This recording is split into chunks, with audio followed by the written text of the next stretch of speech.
Hello सभी को good morning. आज हम लोग स्टार्ट करेंगे एकदम फ्रेशर नई सब्जेक्ट हिस्ट्री। और हिस्ट्री में आज मॉडर्न हिस्ट्री से स्टार्ट करते हैं।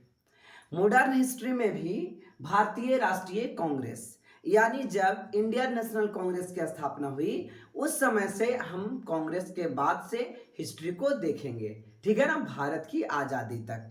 चलिए तो स्टार्ट करते हैं, है ना। भारतीय राष्ट्रीय कांग्रेस की स्थापना कब हुई? तो 28 दिसंबर 1885। याद रखेंगे, भारतीय राष्ट्रीय कांग्रेस की स्थापना 28 दिसंबर 1885। गेट लगा दो। 28 दिसंबर 1885 को भारतीय राष्ट्रीय कांग्रेस यानी इंडियन नेशनल कांग्रेस की स्थापना हुई। Indian national Congress. आइए इस फेज में कैसे पहुंचा, कांग्रेस शब्द क्या है, ये सब चीजों को हम जानने की कोशिश करते हैं, है ना। ये पूरा के पूरा आपको थ्योरेटिकल टाइप में मिलेगा, जिसमें से कि ये अनंत एमसीक्यू भी आपको निकलेंगे। चलिए तो स्टार्ट करते हैं। भारतीय राष्ट्रीय कांग्रेस की स्थापना 1885 में एक सेवानिवृत्त अंग्रेज प्रशासनिक अधिकारी। सेवानिवृत्त का मतलब होता है बच्चे, सेवानिवृत्त मतलब रिटायर्ड ऑफिसर। रिटायर्ड ऑफिसर अंग्रेज प्रशासनिक अधिकारी जो अंग्रेज था, है ना। आईसीएस, उस समय आईसीएस प्रशासनिक यानी इंडियन सिविल सर्विस में जो एक लोग थे जिनका नाम था ए.ओ. ह्यूम यानी एलन ऑक्टेवियम ह्यूम। ए.ओ. ह्यूम का फुल फॉर्म हो गया एलन ऑक्टेवियम ह्यूम, ठीक है ना। तो उन्होंने ही भारतीय राष्ट्रीय कांग्रेस की स्थापना करा। तो कब किया? याद रखेंगे 28 दिसंबर 1885। 28 दिसंबर 1885। चलो बच्चे आगे हम लोग देखते हैं। कहता है कि ए.ओ. ह्यूम ने, है ना, ह्यूम ने 1884 में भारतीय राष्ट्रीय संघ की स्थापना की थी। भारतीय राष्ट्रीय, स्टार्टिंग में ये भारतीय राष्ट्रीय कांग्रेस नहीं था, ये भारतीय राष्ट्रीय संघ था। इंडियन नेशनल यूनियन था, INU। इसका नाम बदल करके कर दिया गया इंडियन नेशनल कांग्रेस। कब किया गया? 28 दिसंबर 1885 को। लेकिन इसकी स्थापना जो हो गई थी 1884 में ही हो गई थी। कब हुई थी? 1884 में ही इसकी स्थापना हो गई थी, ठीक है ना। तो इसका फर्स्ट अधिवेशन जो हो रहा था वो बंबई में हो रहा था। कहां हो रहा था बच्चे? बंबई में हो रहा था 28 दिसंबर 1885 को। और बंबई में कहां, कौन सा जगह पे? तो तेजपाल, याद रखिएगा, संस्कृत विद्यालय था ये, गोकुल दास तेजपाल संस्कृत विद्यालय। गोकुल दास तेजपाल संस्कृत विद्यालय में ये इंडियन नेशनल यूनियन का पहला अधिवेशन हो रहा था। इसी में नाम बदल करके दादा भाई नौरोजी के अध्यक्षता में या दादा भाई नौरोजी के कहने पर इसका नाम बदल दिया गया और भारतीय राष्ट्रीय कांग्रेस कर दिया गया, ठीक है ना। याद रखेंगे, दादा भाई ये पूछता कि भारतीय राष्ट्रीय कांग्रेस का किनके सुझावों पर नाम रखा गया? तो दादा भाई नौरोजी के नाम पर रखा गया। भारतीय राष्ट्रीय संघ इंडियन नेशनल यूनियन का नाम बदल करके भारतीय राष्ट्रीय कांग्रेस यानी इंडियन नेशनल कांग्रेस रख दिया गया, ठीक है। यहां तक कि किन्हीं को कोई दिक्कत नहीं होनी चाहिए।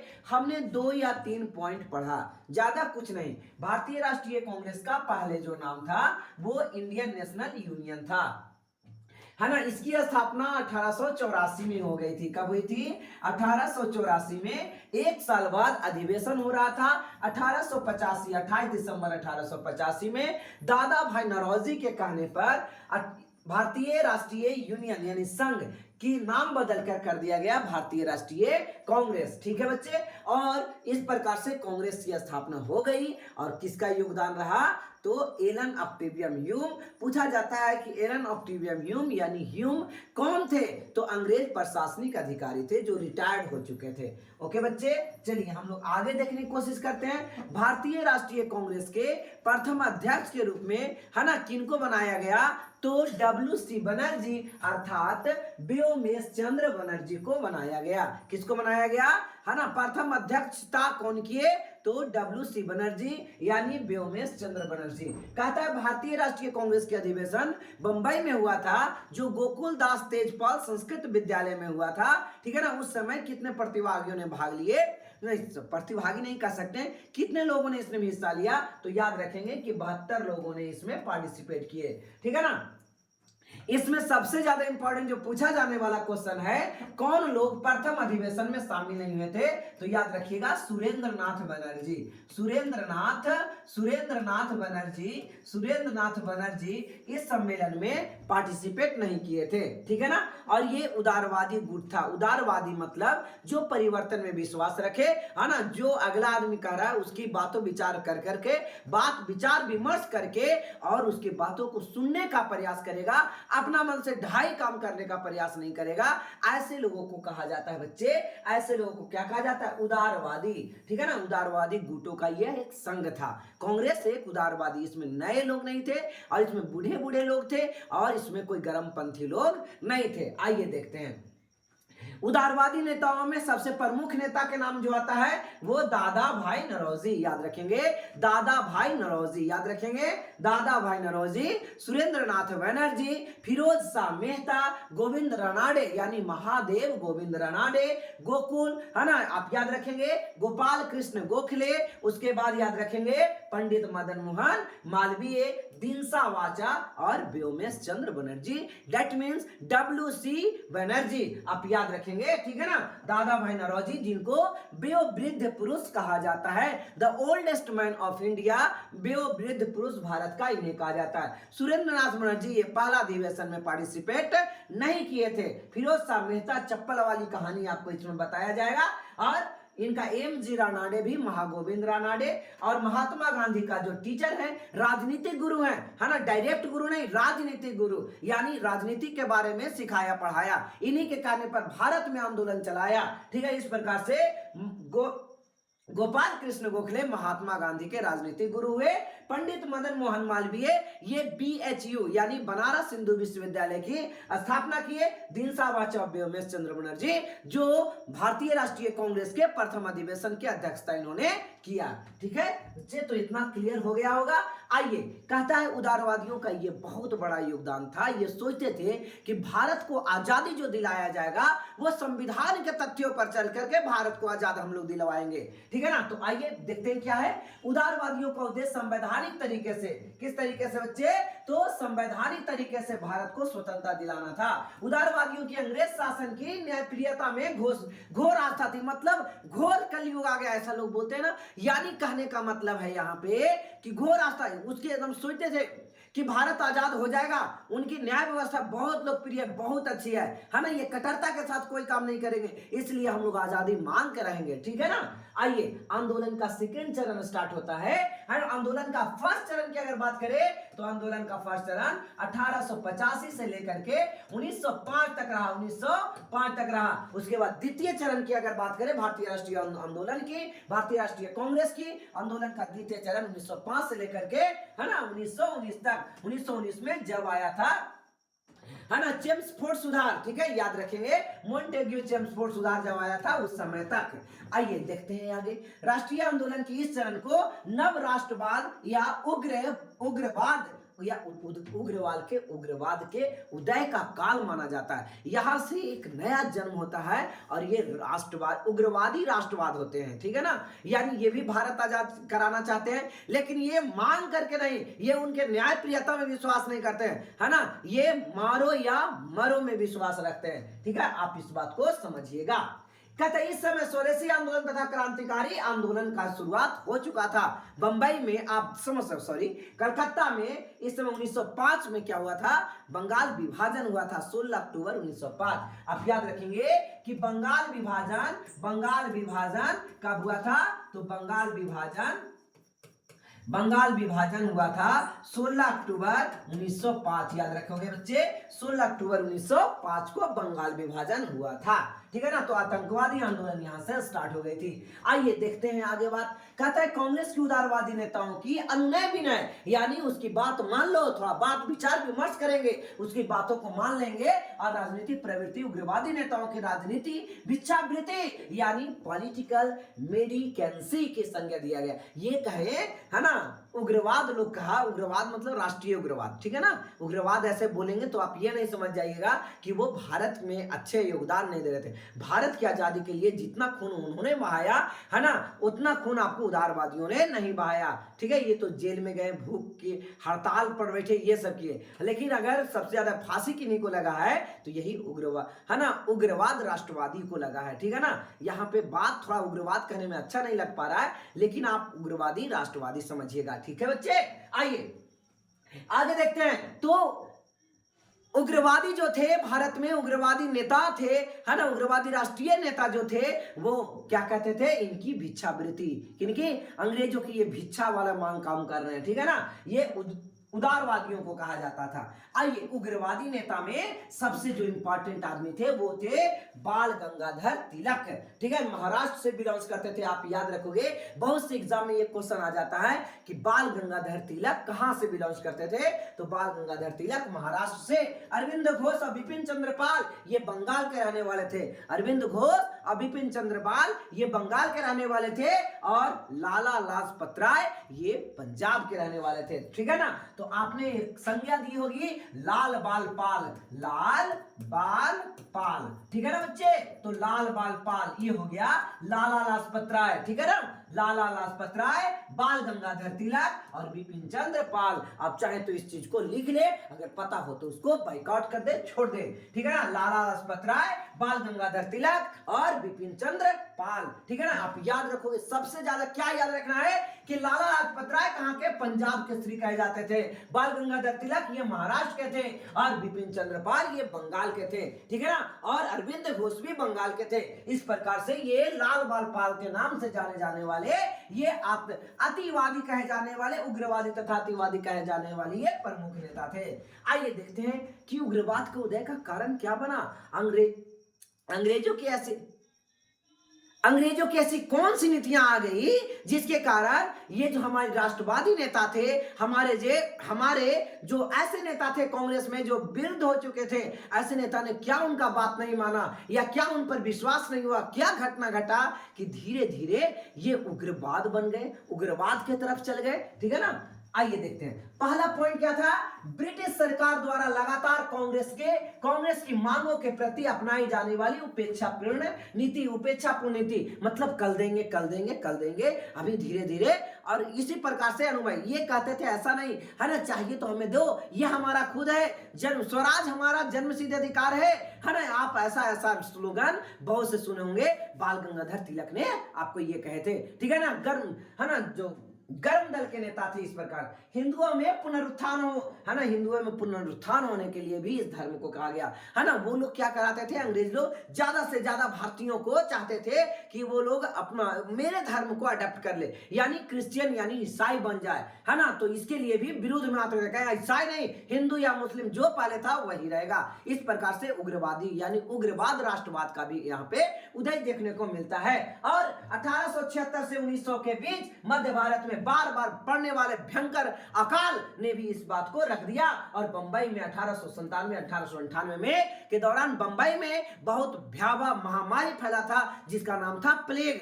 अब बताइए, इतना खतरनाक बीमारी पड़ रहा है, इतना ज्यादा दिनों तक अकाल पड़ रहा है, और अंग्रेज लोग यहाँ मस्ती पर मस्ती करते जा रहे हैं। ठीक है, तो गुस्सा आया इन नौजवान युवकों में, इन नौजवान जो उग्र राष्ट्रवादी नेता थे, इनमें गुस्सा आया, और यही कारण है कि यहाँ पे उग्रवाद देखने को मिलता है बच्चे। ठीक है, तो क्वेश्चन अब यहाँ 4 में देखेंगे क्या कहता है, तत्कालीन अंतरराष्ट्रीय घटना ने सबसे ज्यादा प्रेरित किया कि बताओ भारत को आजाद नहीं किया जा रहा है इस समय तक, है ना। आपका मिस्र आजाद हो गया है, इस समय तक फारस यानी ईरान, फारस को कहा जाता है ईरान, फारस को क्या कहा जाता है, ईरान आजाद हो गया, तुर्की आजाद हो गया, अभी तक भारत की आजादी क्यों नहीं मिली। तो कारण यह था अनुनय विनय की प्रवृत्ति जो भारतीय राष्ट्रीय कांग्रेस के लोग मांगते थे अंग्रेज से कि हमें भारत आजाद दे दो, इस प्रकार से। तो ऐसे नहीं चलेगा, इसी बात को तोड़ने के लिए उग्रवाद राष्ट्रवाद का आंदोलन का उदय हुआ। ठीक है ना, आइए अगला देखते हैं कर्जन की प्रतिक्रियावादी नीति। किसके,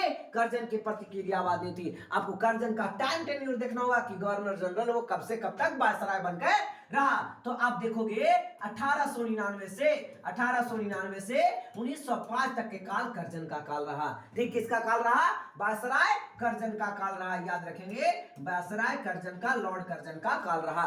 इस समय तक कहता है प्रतिक्रियावादी नीतियों तथा कलकत्ता कॉरपोरेशन अधिनियम, बहुत से उस समय ऐसा ऐसा अधिनियम लाया जो भारतीयों के हित में नहीं था, ऐसा ऐसा अधिनियम के विरुद्ध। और सबसे इंपॉर्टेंट इसमें आया बंगाल विभाजन, जो 16 अक्टूबर 1905 को बंगाल में विभाजन किया गया। इसका सबसे बड़ा ये क्रांति देखने को मिला, यानी उग्रवाद यहां से पनपने का है ना जागीर हुआ।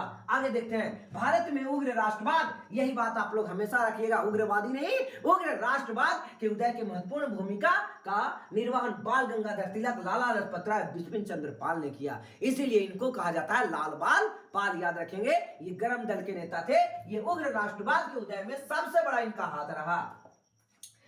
कहता है उग्रवादियों के उद्देश्य क्या था, जो उग्रवाद राष्ट्रवाद थे, उग्र राष्ट्रवाद थे, ठीक है ना, उसका उद्देश्य क्या रहा, उद्देश्य क्या था, इनका पर्पस क्या था, इनका लक्ष्य क्या था, इनका एम क्या था, आइए देखते हैं। कहता है 4 प्रमुखी कांग्रेसी नेता, जिसमें बाल गंगाधर तिलक, लाला लाजपत राय, बिपिन चंद्र पाल, अरविंद घोष ने भारत में उग्र आंदोलन का नेतृत्व किया। इन नेताओं ने स्वराज प्राप्ति को ही अपना प्रमुख लक्ष्य बनाया। यानी ये जो प्रमुख 4 नेता थे, जो उग्र राष्ट्रवादी का प्रमुख 4 नेता थे, ये नेता है ना अपने स्वराज प्राप्ति को ही अपना लक्ष्य, है ना, ये देश मेरा अपना होना चाहिए, इसी का लक्ष्य बना करके, और उग्रवाद ये नहीं कि अपना फायदा के लिए इन्होंने कभी लड़ाई नहीं लड़ी। चलिए आगे देखते हैं बच्चे।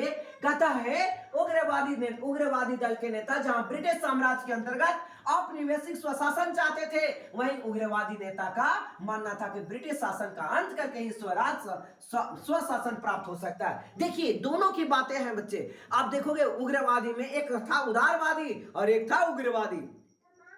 उदारवादी में कांग्रेस के बूढ़े बूढ़े नेता थे, और उग्रवादी में नौजवान नेता थे, जिसमें लाल बाल पाल और अरविंदो घोष इंपॉर्टेंट है। ठीक है बच्चे, तो आप यहां पे देख सकते हो कि उदारवादी दल के नेता जहां पे फिरोज शाह मेहता थे, व्योमेश चंद्र बनर्जी थे, गोपाल कृष्ण गोखले थे, है ना, ये सब जितने नेताएं थे, ठीक है ना, दिनसा वाचा, ये जितने नेता थे वो चाहते थे कि ब्रिटिश साम्राज्य के अंतर्गत औपनिवेशिक स्वशासन चाहते थे। वही उग्रवादी नेता का मानना था कि ब्रिटिश शासन का अंत करके ही स्वराज को, स्वदेश को प्राप्त किया जा सकता है। किसको? स्वदेश को। आइए आगे देखते हैं।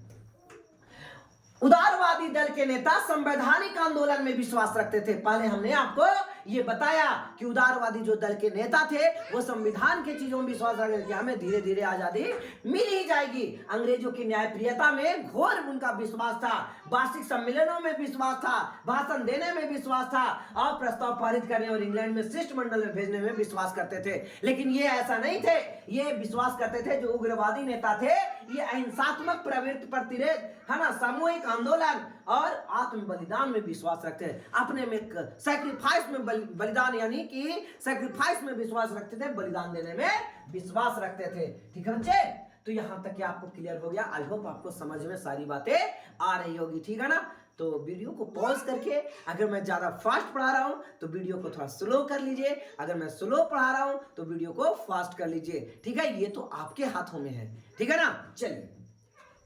कहता है उग्रवादी नेताओं में विदेशी माल बहिष्कार, स्वदेशी माल का अंगीकार मतलब अपना लेना, राष्ट्रीय शिक्षा, सत्याग्रह के महत्व पर बल दिया गया, है ना। स्वदेशी को यानी क्या करा, वो उग्रवादी नेताओं ने विदेशी माल का बहिष्कार किया, ठीक है, और स्वदेशी माल को अंगीकार यानी ग्रहण किया। किसको? स्वदेशी माल को। राष्ट्रीय शिक्षा को ही अपना शिक्षा माना, है ना, विदेशी कल्चर शिक्षा को नहीं, इंग्लिश मीडियम की शिक्षा को इसने नहीं माना, और सत्याग्रह के महत्व पर बल दिया, है ना। गांधी द्वारा चलाया गया सत्याग्रह को इन्होंने भी माना कि यह सत्याग्रह कहीं कहीं ठीक ही है। आइए आगे देखते हैं बच्चे। उदारवादी नेता स्वदेशी एवं, अब उदारवादी के कह रहे, पहले उग्रवादी नेताओं को कह दिया, उसके बाद उदारवादी नेताओं को कह दिया।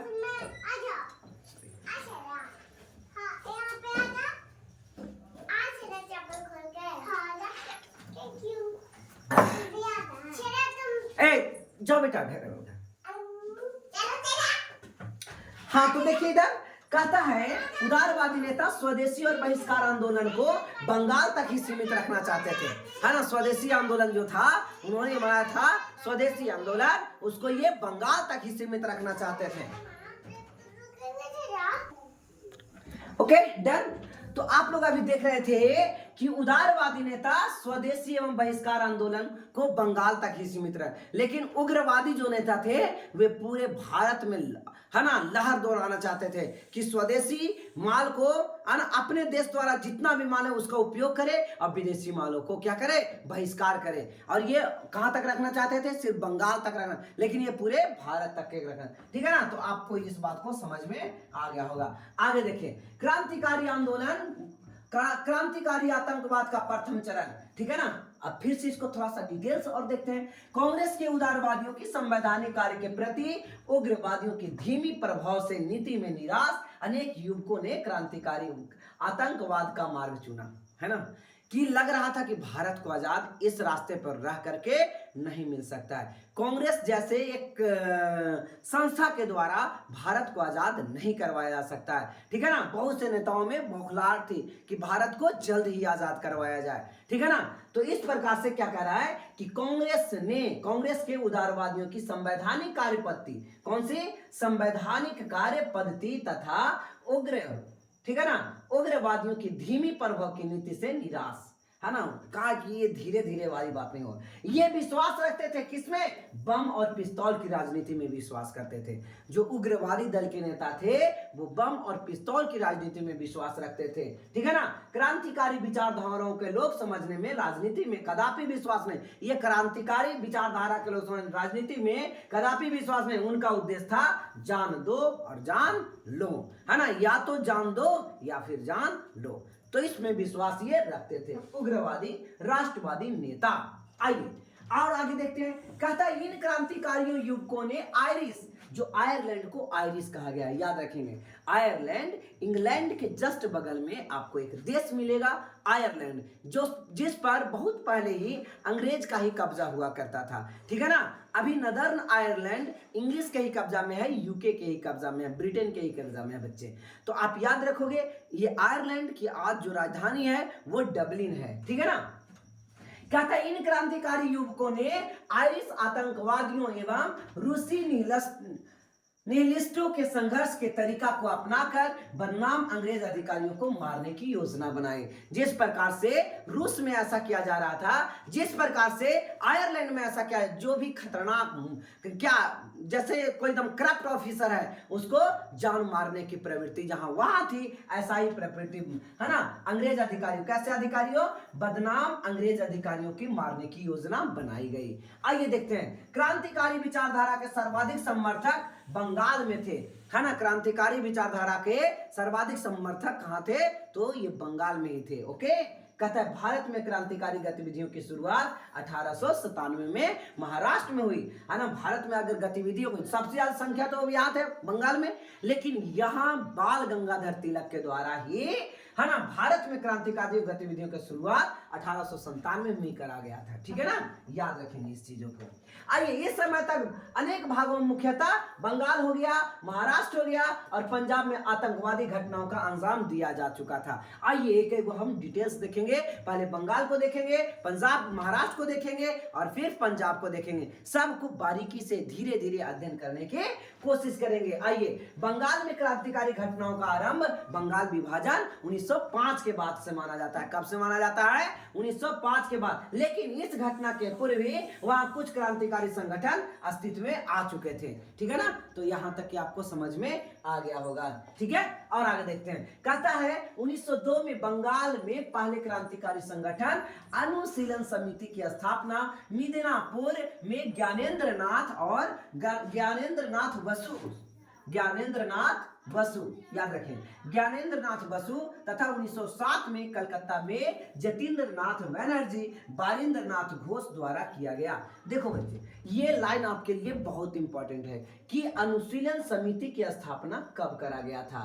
ठीक है ना, याद रखोगे अनुशीलन समिति की स्थापना कब किया गया था। एक बार फिर से इसको देख लीजिए। अनुशीलन समिति की स्थापना मिदनापुर में, किसने, मिदनापुर में ज्ञानेंद्र नाथ बसु द्वारा किया गया। ठीक है, आपके लिए ये जरूरी है। कलकत्ता में 1907 में हुआ और मिदनापुर में हुआ 1902 में, याद रखेंगे ना, मिदनापुर में 1902, कलकत्ता में इतना। ठीक है ना, और कलकत्ता में किसने किया, जतीन्द्र नाथ बनर्जी और बारिंद्र नाथ घोष, दोनों नाम याद रखना है, जतीन्द्र नाथ बनर्जी,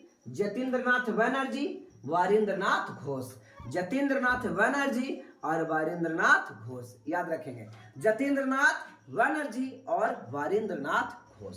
ठीक है, आइए अनुशीलन समिति 1902 में और 1907 में, पहले मिदनापुर में 1902 में और 1907 में कलकत्ता में, जिसमें बारिंद्र घोष बहुत इंपॉर्टेंट, बारिंद्र नाथ घोष है ना, और जतीन्द्र नाथ बनर्जी के द्वारा बहुत इंपॉर्टेंट है बच्चे। ठीक है, आइए अनुशीलन समिति के अलावा बंगाल में सुदृढ़ समिति एक समिति बनी जिसका नाम था सुदृढ़ समिति, याद रखोगे, बंगाल में ये कौन समिति बना, इस समिति का नाम क्या था, सुदृढ़ समिति। इसकी स्थापना मेमन सिंह ने किया। सुदृढ़ समिति की स्थापना किसने किया, तो सुदृढ़ समिति की स्थापना मेमन सिंह ने किया। साधना समिति है ना, स्वदेश बांधव समिति बारिशाल, ये VVI लाइन नोट कर लेंगे सारे बच्चे, इसको नोट कर लेंगे कि स्वदेश बांधव समिति की स्थापना बारिशाल के द्वारा किया गया। स्वदेश बांधव समिति की स्थापना बारिशाल के द्वारा किया गया। ठीक है ना। व्रती समिति फरीदपुर में आतंकवादी गतियों को संचालन करता था। खैर यहाँ पे आपको दो इंपॉर्टेंट मिला। ठीक है, एक अनुशीलन समिति और दूसरा है ना स्वदेश बांधव समिति। एक अनुशीलन समिति और दूसरा स्वदेश बांधव समिति। ठीक है ना, याद रखेंगे है ना। बार बार नाम मैं इसलिए बोलता हूं कि आपको सुनने मात्र से भी याद हो जाए। ठीक है ना। तो अनुशीलन समिति की स्थापना 1902 और 1907 में किया गया। दोनों ऑप्शन नहीं मिलेंगे बच्चे, अगर दोनों ऑप्शन मिलेंगे तो याद रखिएगा एक मिदनापुर रहेगा और एक कलकत्ता रहेगा। ठीक है ना, लेकिन ऐसा ऑप्शन ही नहीं आएगा। आपको एक ही क्वेश्चन पूछा जाएगा कि अनुशीलन समिति की स्थापना कब हुई, और ज्यादातर एग्जाम में देखा गया है 1907 ही रहता है। ठीक है ना। और दूसरा क्या था, दूसरा इंपॉर्टेंट है स्वदेश बांधव समिति। स्वदेश बांधव समिति बारिशाल, स्वदेश बांधव समिति बारिशाल। अनुशीलन समिति जतीन्द्र नाथ बनर्जी और वारिंद्र नाथ घोष, जतीन्द्र नाथ बनर्जी और वारिंद्र नाथ घोष। आइए आगे का डिटेल्स और देखते हैं। कहता है बंगाल की क्रांतिकारी विचारधारा को वारिंद्र कुमार घोष और भूपेंद्र नाथ दत्त। अब ये क्वेश्चन आ सकता है, आपको समझ में भी रखना है कि भूपेंद्र नाथ दत्त कौन थे। तो भूपेंद्र नाथ दत्त विवेकानंद स्वामी के भाई थे। विवेकानंद स्वामी के भाई थे जिनका नाम था भूपेंद्र नाथ दत्त। और विवेकानंद का बचपन का नाम आपको याद होगा नरेंद्र दत्त था। क्या नाम था, नरेंद्र दत्त। और उन्हीं के नाम जैसा ही लग रहा है कि भूपेंद्र नाथ दत्त है। ठीक है ना। फैसला सुनाया। आगे फिर से एक बार देखिए। कहते हैं बंगाल में क्रांतिकारी विचारधारा को वारिंद्र कुमार घोष और भूपेंद्र दत्त ने फैसला सुनाया। 1906 में दोनों मिलकर युगांतर नामक पत्रिका स्थापित किया। ठीक है, ये लाइन याद रखना कि युगांतर नामक पत्रिका कब प्रकाशन में आया, 1906। नोट करेंगे युगांतर पत्रिका, युगांतर पत्रिका। ठीक है, युगांतर पत्रिका नोट करेंगे, युगांतर समाचार पत्रिका। ठीक है, कहां किया गया, तो ये किया गया कोलकाता में। कहां किया गया, कोलकाता में। किसने किया, कब किया, 1906 में। ठीक है, 1906 में। और नाम इंपॉर्टेंट है, एक नाम वारिंद्र कुमार घोष,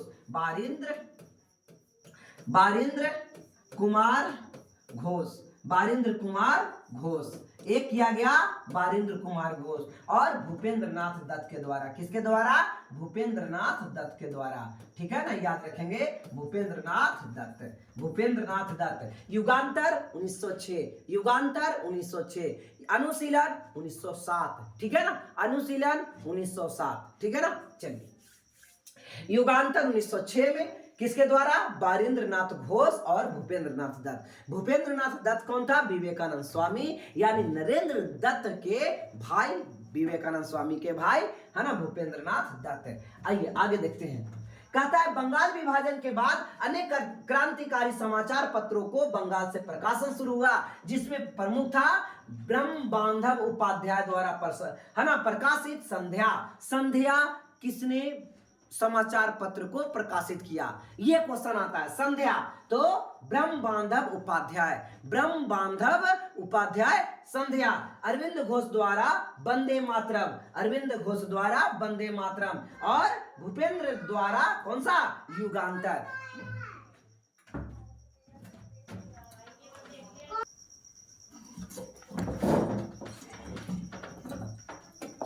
चलिए और आगे देखते हैं।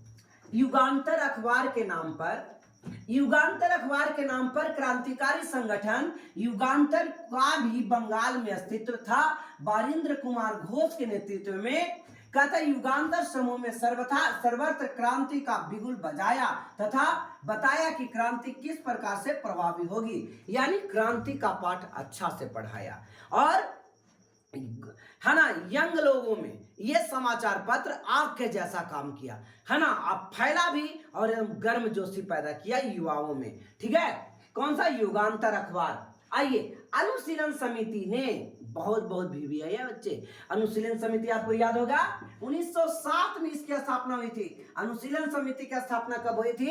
1907 में अनुशीलन समिति की स्थापना ने हेमचंद कानूनगो को, याद रखोगे ये नाम, हेमचंद कानूनगो को रूसी क्रांतिकारियों से बम सीखने की कला सीखने के लिए, बम बनाने की कला सीखने के लिए रूस भेजा गया था। किसको भेजा गया था? कहां भेजा गया था? रूस भेजा। किसको भेजा गया? याद रखोगे, हेमचंद कानूनगो को।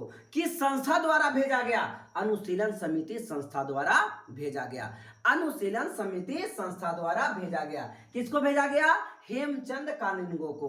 कहां भेजा गया? रूस भेजा गया। कब भेजा गया? तो 1908 में, है ना, 7-8 में भेजा गया। ठीक है, 1908 में भारत लौटकर हेमचंद कानूनगो ने कलकत्ता स्थित मणिक तल्ला में बम बनाने के लिए कारखाना खोला, है ना, छुपा छोरी, है ना, बम बनाने की कला कलकत्ता में ही खोला। कौन सा जगह पे? तो मणिक तल्ला, याद रखेंगे, मणिक तल्ला में कारखाना खोला। आप देख सकते हो 7 में तो स्थापना ही हुआ और 7 में भेजा, 8 में वो आ गए बम बनाने वाला कला सीख करके, और भारत में कारखाना खोला गया कलकत्ता में, और जगह का नाम क्या था? मणिक तल्ला। ठीक है, आइए आगे देखते हैं। कहता है प्रफुल्ल चाकी और खुदीराम बोस ने, कितना इंपॉर्टेंट पॉइंट है बच्चे, प्रफुल्ल चाकी और खुदीराम बोस ने 30 अप्रैल 1908 एकदम VVI लाइन, 30 अप्रैल 1908 ये लाइन से क्वेश्चन बनती है। बंगाल प्रेसिडेंसी के मजिस्ट्रेट जिसका नाम था किंग्सफोर्ड की हत्या करने का प्रयास किया। प्रफुल्ल चाकी ने पुलिस के बचने के लिए आत्महत्या कर लिया और खुदीराम बोस गिरफ्तार हुए और उन्हें फांसी दे दी गई। ठीक है ना, तो मुजफ्फरपुर बीपीएससी का ये क्वेश्चन बना था।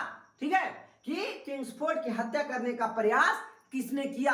तो प्रफुल्ल चाकी और खुदीराम बोस। प्रफुल्ल चाकी ने क्या किया? आत्महत्या कर लिया पुलिस से बचने के लिए, और खुदीराम बोस को फांसी दे दी गई। यह कांड कब था? 30 अप्रैल 1908 की बात है। कहां के मजिस्ट्रेट? तो गवर्नर, यानी यहां पे बताया जा रहा है बंगाल प्रेसिडेंसी के मजिस्ट्रेट किंग्सफोर्ड की हत्या करने के लिए। आइए, बंगाल के एक और क्रांतिकारी जतीन्द्र नाथ मुखर्जी, जिन्हें बाघा जतीन कहा जाता है, कितना इंपॉर्टेंट है ये आप समझ सकते हो। क्वेश्चन यहां से आता ही आता है, बाघा जतीन के नाम से कौन जाना जाता है? तो जतीन्द्र नाथ मुखर्जी। बाघा जतीन के नाम से कौन जाना जाता है? जतीन्द्र नाथ मुखर्जी। 9 सितंबर 1915 को बालासोर में पुलिस मुठभेड़ में मारे गए बाघा जतीन। ठीक है ना, बहादुरी के साथ लड़ते हुए और मुठभेड़ में, लड़ाई में मारे गए। कहता है बंगाल के एक अन्य क्रांतिकारी जिसका नाम था रास बिहारी बोस, जिन्होंने कलकत्ता से राजधानी, कलकत्ता से दिल्ली जब स्थानांतरित हो रही थी, है ना, घोषणा करने वाले वायसराय लॉर्ड हार्डिंग दिल्ली में, है ना, बम फेंका। किसने? आप याद रखो, रास बिहारी योजना बनाया था और 23 दिसंबर 1912 को योजना बनाई थी। ठीक है, तो इस प्रकार से हमने अभी बंगाल में क्रांतिकारी गतिविधियों को भली भांति समझने का कुछ प्रयास किया। अब आपको अच्छा से अगर एक बार भी समझ नहीं आए तो 2 बार 3 बार वीडियो को देखिए, आपको यहां से एक क्वेश्चन भी छूटने की संभावनाएं नहीं रहेगी। अगला है महाराष्ट्र। महाराष्ट्र में क्रांतिकारी गतिविधियों को आप समझने की कोशिश करेंगे। आइए, महाराष्ट्र में क्रांतिकारी आंदोलन के उभरने का श्रेय बाल गंगाधर तिलक को जाता है, क्योंकि बाल गंगाधर तिलक जो बंगाल से, जो महाराष्ट्र से ही थे, है ना, उन्होंने एक पत्र निकाला जिस पत्र का नाम था, मासिक पत्र निकाला जिस पत्र का नाम था केसरी। इसका संपादन कब हुआ? तो 1889 में प्रारंभ हुआ। इसके प्रारंभ संपादन कब हुआ?